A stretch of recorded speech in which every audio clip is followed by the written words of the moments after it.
when you're a web developer, you learn how to build a website or, how to ping APIs and things like that. But in cybersecurity, it's almost as if you were learning to break them. I mean, it depends. It depends if you're doing offensive security or defensive security.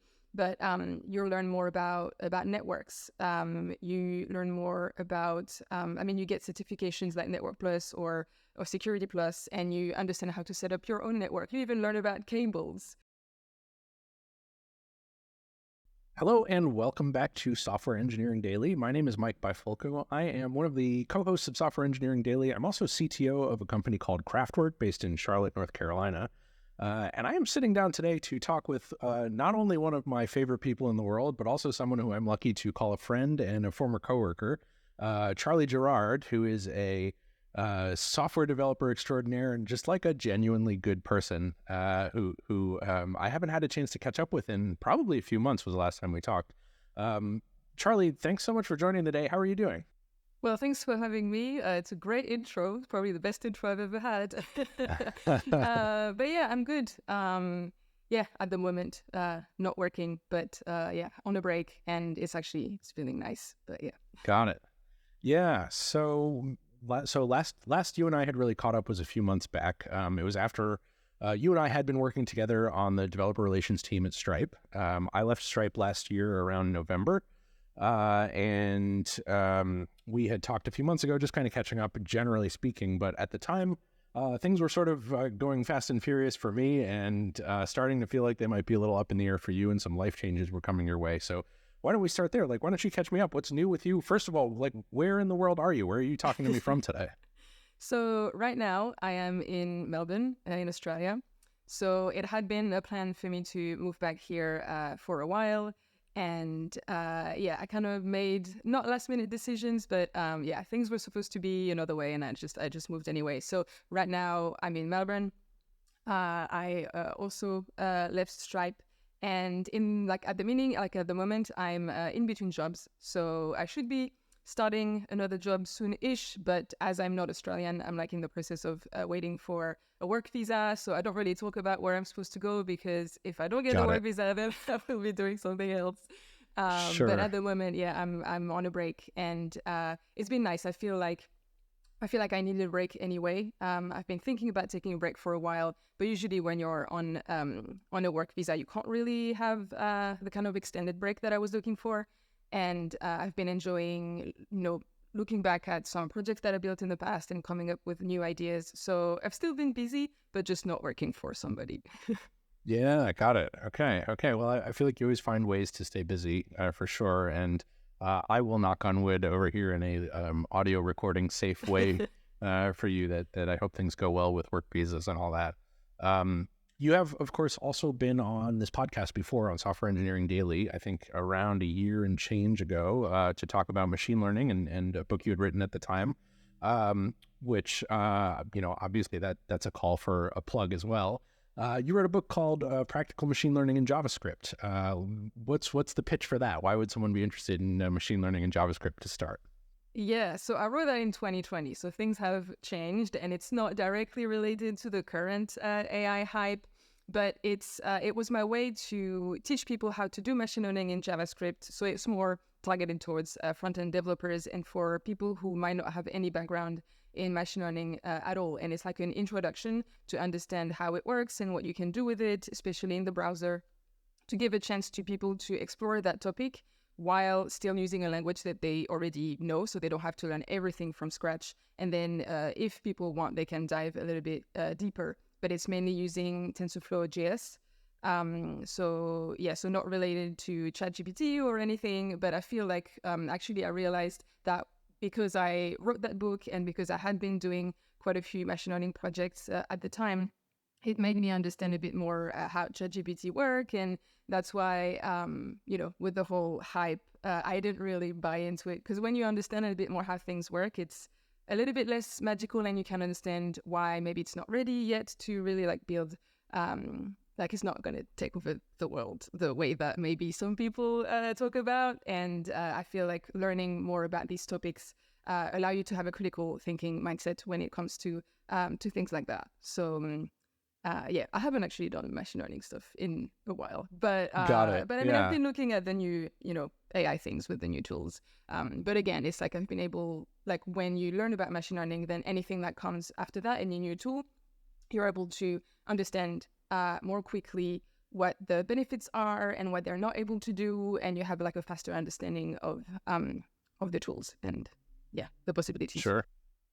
Yeah, I think I'm going to give you credit for being just way ahead of the Gartner hype curve on machine learning there, having written a book years before it caught the But zeitgeist I feel like for sometimes most maybe people. I'm wrong because there's so much hype that sometimes I'm like, there must be something I'm missing. And I've been asking myself that question a lot, but then I did some extra research and I'm like, no, I really think that for what I would like to do, like personally, I don't think it's quite there. I understand that, if you can write code for you, then you build things faster. But when you want to have an understanding of what you're doing, I don't necessarily think that having your answer right away is the way to learn personally. But I know that if you just want to be fast, then sure. Yeah, it's an interesting place to be. I think I've been kind of on both sides of the fence about ML and GPT like flavored tools. I have an article that I wrote a while back that was about like my first experience using, I guess it was GPT-2 or GPT-3 at the time, as like a way to generate writing. And like my genuine, one of my first like 5 experiences using this thing was I tried to get it to generate an article for me based on some inputs that I gave it. And it wrote a beautiful, super interesting article on like this psychology thing that I was really interested in. And it wasn't until after I like generated this article, I read it, I was like getting ready to post it, and I was doing research on it, as you probably should do if you have a computer generate something for you. And I found out that everything it had written for me was completely whole cloth made up. I'm not surprised. Yeah, and that pivoted the focus of my article at the time from, hey, here's this cool psychology thing, to like, oh crap, we need to be careful about like trusting the robots to do all of our work. I think it's an interesting world we get to live in too, because it feels like things are moving very quickly, and there's a lot of companies that are sprouting up around these tools and whatnot.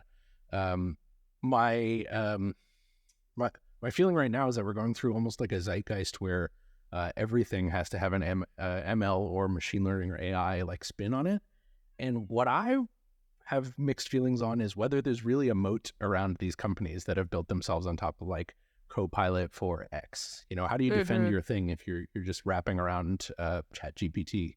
I mean, it's like the old things of like, we're going to create Uber for X or Stripe for X. And it's, well, let's see how it goes. I'm going to say it like that. Sure. Yeah. So you said you haven't really dealt much with machine learning in a while. So what's keeping you busy right now? Like what's occupying your mind space? So at the beginning of the year, I started a bachelor's of cybersecurity online. So I was doing that already when I was at Stripe, but now that I'm on a break, I have a bit more time. So that's been, it's like, I feel like I might be at a point in my career where I'm pivoting towards that. So that's been keeping me busy. There is so much to learn in that space. I feel like the first time that I learned my first, when I wrote my first line of code in JavaScript, like almost 10 years ago, and then you realize that you can build so many things. I feel like I'm having the same moment in cybersecurity. So it's almost overwhelming because all of a sudden I feel like I'm going back to like junior level because I'm trying to look at a new field. But I feel like having a background in programming is also helping me understand certain things that might not be taught in a cybersecurity degree. So I've been studying that and trying to build side projects to learn certain skills related to that on the side as well. Yeah, it's very interesting to pivot so hard into something that's like pretty different from the things you were doing before. For the sake of it, and in case we have folks who are listening who may not be like dipping their toes into cybersecurity stuff yet, how would you kind of describe cybersecurity on like a 100 level? Like, what does it actually mean to study it? So you learn more how things work on a deeper level. So, when you're a web developer, you learn how to build a website or, how to ping APIs and things like that. But in cybersecurity, it's almost as if you were learning to break them. I mean, it depends. It depends if you're doing offensive security or defensive security. But you learn more about networks. You learn more about, you get certifications like Network Plus or Security Plus, and you understand how to set up your own network. You even learn about cables and about good connections, like at the end of the cables, and you learn about the different types of things like that, like Cat5, Cat6 cables. So at the moment, I only started, so I've been studying that. And you also look at tools like Wireshark to look at packets that are sent between hosts when you make a request, and you learn about subnetting in IP addresses and things. So at the moment, I've been mainly learning about networks and about tools like Nmap and Wireshark. I don't know what's coming up next. I think that my next class is going to be getting the Security Plus certification, but it's more around understanding under the hood how things work and what kind of vulnerabilities might be there.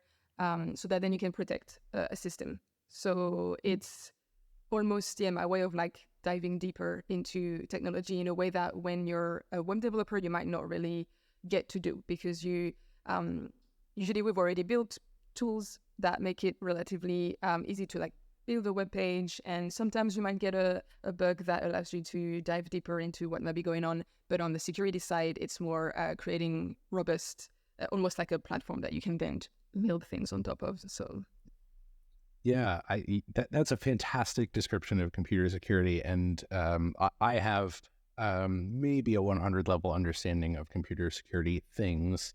I am a longtime web developer, and I think one of the things that we often take very much for granted as web developer folks is like that network panel in your browser developer tools is like all of the magic that happens between a server and your browser window. Every step of the way where that bit of information is hopping from computer to modem and router and switch and all these other things, like there are physical ways to intercept that signal. There are ways to monitor and modify that signal. There are ways to do malicious things along the way. And like, you can be blissfully ignorant of it as a web developer and create a lot of very dangerous situations. Which this one was scary. I think I realized that I wish that web developers knew a little bit more about security, because I feel like there's probably ways where times when I implemented like insecure things in applications because I didn't know, and we're not really taught that. So even at a web level, you can make sure that your applications are more secure. You don't have to go all the way to making your networks secure. But I'm hoping that the more I learn about this, then maybe I can also teach it and raise awareness about the things that sometimes we do that are very not secure. So yeah, hopefully I'll do that once I finish the degree. Charlie, I think one of your skills in life is that you seem to be very good at giving people creative ways to learn things that are very coherent and thoughtful. So if you're listening to the podcast, Charlie's website will be in the show notes. She has a whole list of projects that she's done over the years that are sort of like interesting educational projects that are, I would vaguely describe the things you've built as like, here's an interesting idea I had that demonstrates something that you probably didn't think was possible. And everything from like controlling interfaces with gestures to recreating things from Squid Game to listening to the airplanes flying outside of your apartment window. Super, super interesting uses of technology that like for me creates a memory. It creates something that I have like a strong association with, like, oh, this is a thing that's possible. Like every jet that flies by on the horizon has data that they're transmitting, and I could be listening to that. That's out in the world. I think that's something that you bring to the world with you, and it's a really wonderful skill to have. I'm curious from this, like you're a few months into studying computer security. Are there things that you've learned or experienced since starting that were sort of like eye-opening to you, things that you hadn't considered before?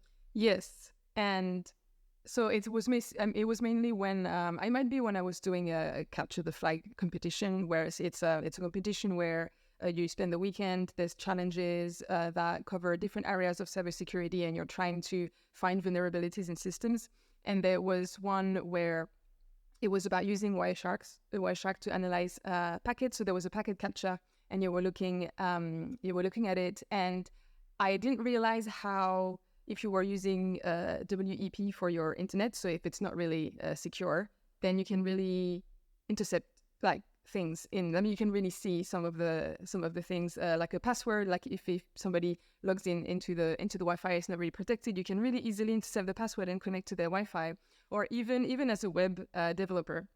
So I know that you have to use HTTPS on websites now for it to be encrypted, but I had never really seen that if you only use HTTP, you see everything. It's like if you log in on a website that is not HTTPS, I can see your login and password. And it's silly because I knew theoretically, but I didn't see it myself. And it's this kind of moment where you really realize why you're using something, because you're really seeing in front of you, like, I know that this user uses this login and this password. And now you can, it's a competition. So it's not like in real, I didn't actually steal people's passwords. But it's a really nice way to put to almost, have it engraved in my memory now why we use certain things. And so if you ever want to try Wireshark, I think it is illegal to do it on a network that you do not own. So you could do it at home. For example, you could run Wireshark on your laptop and analyze capture the packets that go from like an iPad or a phone. So you can do that if it's your own devices, but please don't do that at, like in an airport or something. I think that's not legal. But yeah, it's like things like that where you use technology every day, and sometimes you have a lot of other things to learn, so you don't realize again how things are built and what you can do with them. And once you start to like open that door of cybersecurity, you're like, oh wow, I wish that people explained properly why I should do something and not something else, even if theoretically I know. Now I have it in front of my eyes. It's like, okay, yeah, now I know. So even password cracking, like really, and now I understand why people say use a very long passphrase and multi-factor auth, because if you do this capture the flag competition, usually there's a section about password cracking, and the tools are available. They're open source. Like I have them installed on my laptop now, and you can really see if you use like a word list, you can figure out a password in like a few seconds. And it made me want to tell everybody. I feel like as developers, we know, but I'm not sure if my parents know. I'm not sure if the random cashier at the grocery store knows. And I wish that we had more resources around, telling people, really showing them why they should do something. I think the other day I was watching the news and they were talking about certain scams now. If you buy something on, here we have a website called Gumtree. I don't know if you have it internationally. It's like some kind of you buy something from your neighbors or something, and they were talking about a scam of like, oh, you can be scammed, but they didn't tell people how. So it's like, as a person, I wouldn't know what a scam would look like, and I wish that we were going further than just telling people use a HTTPS or use a strong password. If you see in front of you, your eyes on your screen, that your password has been like decoded, then you'll have this wow moment where you probably won't forget that, and you'll actually be more careful in the future. So maybe again, that's something that I would like to maybe teach in some ways, but yeah, it's a bit scary to look at this as well. It's a very eye-opening experience. It's almost like, well, once you see it, you can't unsee it. And yes, exactly. I think has the potential to give you a very paranoid life and lived experience. I mean, maybe I've been a bit more paranoid now. Yeah, well, maybe that's a good thing. But I like the educational bent that you're taking. Like there's an opportunity to teach people to do a little better. And I would imagine many people listening to this show have an aunt or an uncle or a relative who every time they open up their phone, they see the message that says, hey, you need to update iOS. It's 4 years out of date. And they're like, muscle memory is to just hit the not now button. Yeah. Like and you have a minor panic attack. Yeah. And it's just so hard to explain why that's important, because it's just a little pop-up on your screen. It seems so innocuous at the time. Because people don't tell you what exactly you can do with the vulnerabilities in that system. And sometimes I feel like if people try, they might invite a security researcher on TV who maybe is not an educator. So they use all the big words that people who are not in tech don't understand. And it makes you feel like, oh, well, I'm not going to do anything about it then because I don't understand what they're talking about. So I feel like I wish that people sometimes understood who they're talking to and how to really approach. If you want to educate people, you really have to find a way for them to relate to the information that you're sharing. So hopefully maybe I'll do that. It's something that I've really wanted to do. Like I started, I think last year, I wrote a couple of blog posts about running attacks in Node.js. And it was really interesting because it was taking my web developer approach with cybersecurity as well. And I tried to teach that, but then you also have people who think that will never happen to me, and then I can't do anything about that one. So yeah. Yeah, well, that's the thing. We all learn the lesson once it happens, and Yeah, but I don't it's want I don't want ransomware to happen to people, So of course, yeah, yeah. It's funny you mentioned before the difference between HTTP and HTTPS being so striking and so scary. That truly, like, every bit of information you're sending back and forth over the internet is in plain text if you don't have, those certificates in place. I think it's an interesting thing, too, to point out that we're like only a few years removed from that functionality on the internet essentially being paywalled. And by that, I mean, like, as a software developer in, let's call it 2015-ish era, you would have to pay a pretty stiff ransom for anything you wanted to have SSL enabled online. Meaning it was much harder back then to start a project online to make money off of, because you would have to front a few $100s a year for SSL security for your domain. It's now pretty much free. Like, it's almost hard to spin up a website without HTTPS now. But it's a very interesting thing that is like such a fundamental security thing on the internet, and that there are companies like oh my gosh, what's the one that creates all the certificates for free for Vercel and Netlify and all those companies? I know who you're talking about. Yeah. It's something with encrypt, isn't it? Yeah, encrypt anything, something like that. Well, you know what? I'll have to I'm look sure it up. people will know as well. It's super well known, but I forgot as well. So. Yeah, one of the things I really love about computer security is as we get better at it, like it's a perpetual competition between the attackers and the sort of white hat good guys, and like as we get better at it, the bar is always moving, but we're learning more and more. And for someone like you, that also requires that the things you learn and the things that you educate people with are going to always be changing. So it's not like you can do this thing once and then, like, you write the book and then next year you have to take up, watercolor paint or something like that. Like, it's always going to be a problem. Is that something that's energizing for you, or do you find that intimidating? Maybe a bit of both. I feel like it's quite similar in the web dev industry, where there's always a new framework and things like that. But let's say what's at stake is more important. Let's say if I don't keep up with the new version of Next, for example, like, it's okay, my website will still work and I can update it later. But if I don't keep up with the types of attacks that are available, then it's like people, you can steal money from people their entire retirement, or, I mean, there's a lot of types of cyber crimes as well. And I feel like, what's at stake is more important if you don't keep up with what's going on. But yes, it is like, there's a lot. And there's also, what's called like 0 days, where sometimes, it's an attack where we don't have patches for, and there's a lot of them all the time.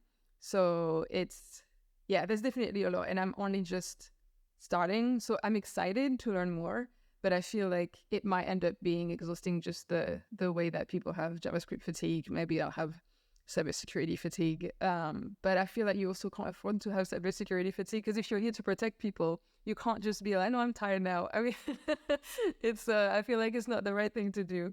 But we'll see how it goes. I feel like even if keeping in touch with what's going on, I do it at the moment with reading research papers, but I'm not at the point where I totally understand what's going on. So I might just store the research papers to like reread them in a bit. But what I love about it is that it's very, very creative. I mean, software engineering in general is really creative, but I feel like maybe cybersecurity is creative in a different way when you look at the offensive side. I mean, probably also the defensive as well. But it's really, instead of thinking about how am I going to build this, it's like, how am I going to break this? And there's also like, everything is like a mix of technology and also human aspect. How can I trick this person into doing this? And it's definitely a whole new world. Yeah, I think folks who get into computer security are really interesting to me because there's so many different directions you could go with the knowledge. The traditional black and white view of this is white hat and black hat hackers. It's like the white hat hackers look for problems and then share the solutions, and the black hat hackers look for problems and abuse the solutions and use them for financial gain. But I think there's also quite a few other things that happen as a result of this that are just like kind of maybe curiosities or funny things that happen that find their way into, I don't know, pop culture and hobbies and things like that. But I know when I was in university, there were a number of like puzzles online that were these web puzzles with like hundreds of levels that started out with like, go to a web page, look at the source on the page and find the password to get you to the next URL you had to go to. And like starts from there and ends up with you like wandering through a field in the middle of, the south of Germany, like trying to find the coordinates for something and digging up a hole and all this That's other stuff. And it is really interesting to see these things like touching the real world and getting people to learn things. But I was also reminded recently that a direction that people go with this kind of thing is like reverse engineering. And there's a really interesting thing that's happening online as we sort of like grow older as a world that has had technology in our lives, where we're losing the archival access to things we used to have. And literally by that, I mean things like old movies and games and books and things like that start to disappear. And I think it's been really interesting to see people who have a good understanding of computer hardware, like go back and reverse engineer the circuitry on an old graphics card so that they can recreate a program that operates just like that. And like, this is all the same stuff on some level. And I find that very, very fascinating, Yeah, no, for sure. It's, I feel like also, I mean, maybe I'm getting into this as well because I'm at a point in my career where maybe I'm getting bored a little bit with what I already know. And I feel like when you're an engineer and you just want to keep learning, then I guess my way now is to get into this and be like, oh, now there's like everything I need to learn. Like I really don't know that much. And it's always chasing that feeling of learning something new. And yeah, people sometimes do that with hardware and everything. And yeah, I guess it's, that's why I do it. Yeah, definitely. So I guess what I'm curious about is like pie in the sky, if there was any sort of like end result for you from finishing this study, what do you think you would end up doing with your computer security learnings? I mean, maybe one day I would love to be a penetration tester. So really either as a consultant or something, but really go and help companies test their systems and try to break them and then, write reports and be like, this is what's going wrong and this is how you could fix it. I think that in general, I like to help people. So I think it would be either that or educating in cybersecurity. Obviously, there's a little bit of part of me that like, ooh, I'd like to do bad stuff, but I probably will never. We just can't admit to that on the air is all. But it's more, I usually do it like on myself. So in my own network or with my own devices, this is what I've been doing so far. Not because like I'm not interested in stealing money from people or anything, but just understanding how things are run. And sometimes, to understand and help protect people, you also have to learn how the bad, exploits work. So it's a mix of this, but definitely I would love to have access to other systems that I can do penetration testing on, because if I do it at home on myself, I'm obviously very limited. It would be like just a little home network. I wouldn't really be able to do that much. But if you're helping a company as a consultant, then you would be able to really look at companies of various sizes and try to protect them against cybersecurity. So either that or what is called a threat hunter. So looking at all of the data that is coming. So if you work for a company that has a lot of clients, you can look at all of the data that they're gathering and you can try to find threats of different, like are they being attacked right now and what kind of actor is it? Do we recognize a pattern that is coming usually from like Russia or China? What kind of exploit is it? Does it have some kind of signature that makes it look like, I don't know, I forgot the names of famous viruses, but you could look at a lot of data and try to figure out who's being attacked by what. And, but that would, I don't really know exactly how that role works. So maybe the way I just described it is not correct. But it looks, it looks like that's what they do. And I think I'm just interested in, I feel like, having the role of like, I'm here to try to protect you is something that I like. It's, using technology and your knowledge, you're able to, analyze things and protect people so that they don't have to care about it. Sure. It sounds Use your wisdom for good. Yeah, I mean, it's something that I always try to do in my career, but it's actually hard to find a company who says that they want to do good and who actually does it. Usually it's like, we want to do good, and then you work for a bank or something. So it's, well, you're definitely the hero we need in that sense, Charlie. I well, admire with your the drive knowledge towards I that. have, I'm not going to protect much, but I'll get there. But yeah, it's something I feel like if you can mix your knowledge of technology and help people, in a good way, then I feel like it's Sure. something that would make me want to go to work every day. So Yeah. And so now you're a few months into this. You started, I think you said at the beginning of this year. Your background prior to this was almost exclusively in web development stuff, but you've already mentioned that you've been exposed to like some social engineering things, some hardware vulnerability things with network cables and patch cables and things like that. I think I saw recently some blog posts that you're almost literally studying like electrical engineering, like talking about yeah. Ohm's law and stuff like that on your website. So have you found already that there are like areas that you would like to explore, maybe that you're more interested in that are surprising to you? Well, there is something at the moment that I've wanted to look more into, and I'm struggling a little bit because I don't find many good resources for my level. It's around software-defined radio and the radio spectrum, and being able to analyze that and do what is called digital signal processing. When I try to find resources, I feel like they're often explained for people who already have a degree in this. So I wish I could find a resource where it's for very like beginners. And actually, I think that No Starch Press has a book coming next year about software-defined radio. So as soon as it's out, I'm gonna try to get it. But it's something that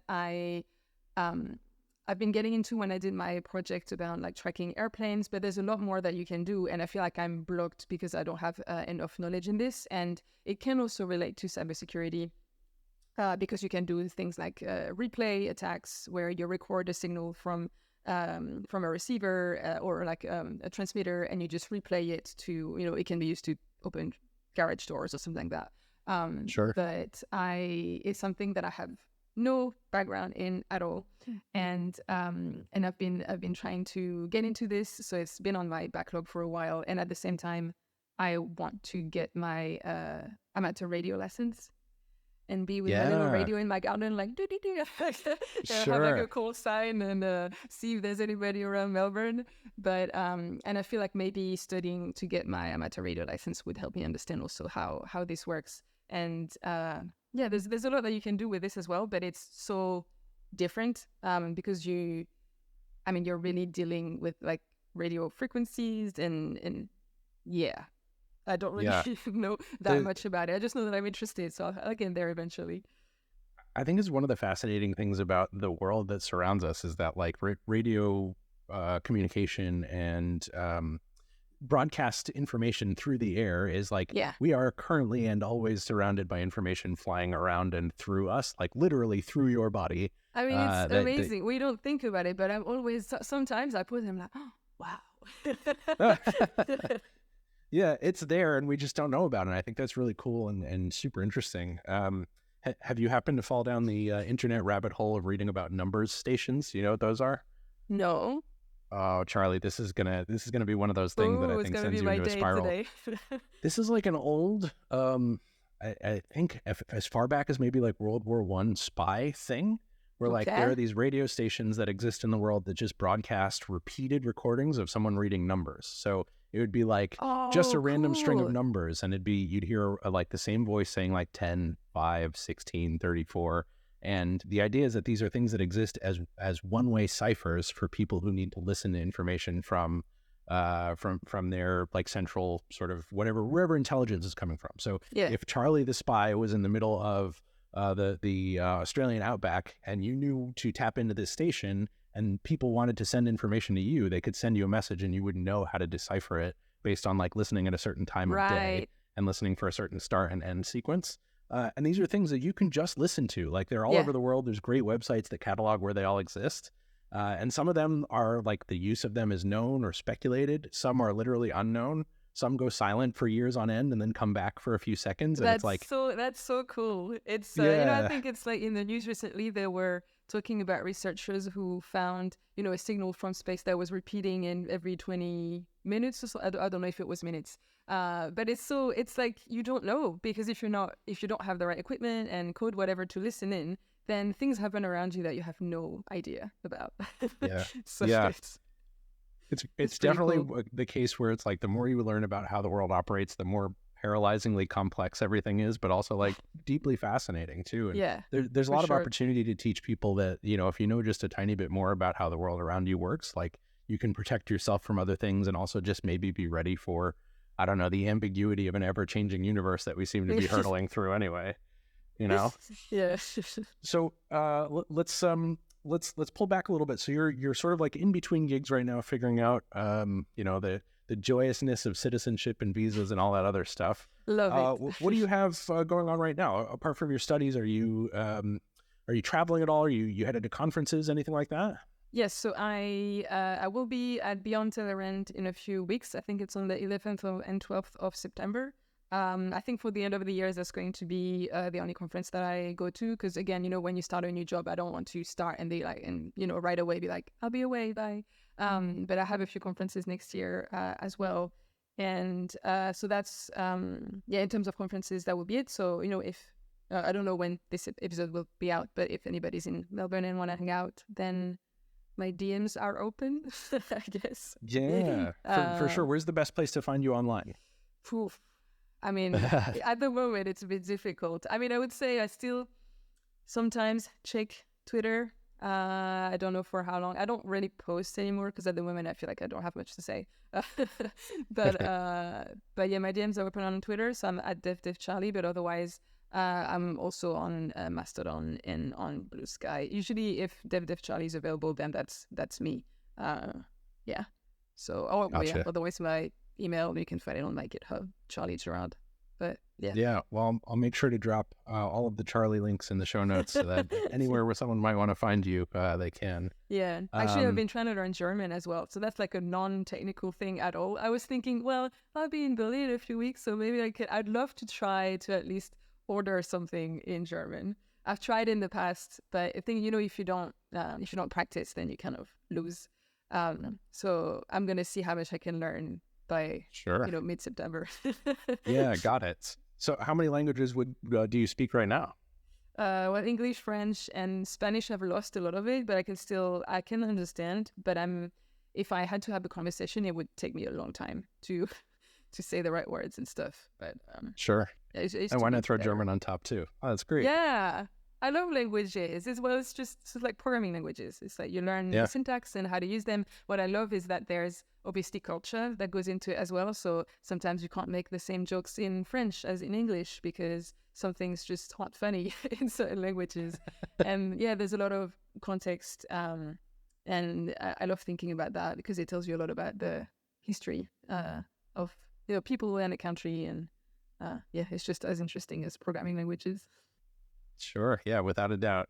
Okay, I've been trying to end my interviews lately with a couple of questions that are more about like telling me more what sort of things you're thinking about and maybe the media you're consuming. So I'm curious if you have maybe a YouTube channel or a podcast or a book or something like that to recommend for people that's been sort of occupying you lately. Where's somewhere you would point someone to? So right now I'm learning I'm reading How Computers Really Work by Matthew Justice. So it's more of like a reminder of things that I kind of already know, but I mean, I'm at the beginning of the book, so I'm hoping that by the end of it, there'll still be little gems of things that I don't know, but it's really well written. And I picked it up because I feel like for a while I didn't want to read technical books because they felt really dry, but I love the way that the author is actually explaining things, and there's exercises, and it's kind of making me like technical books again.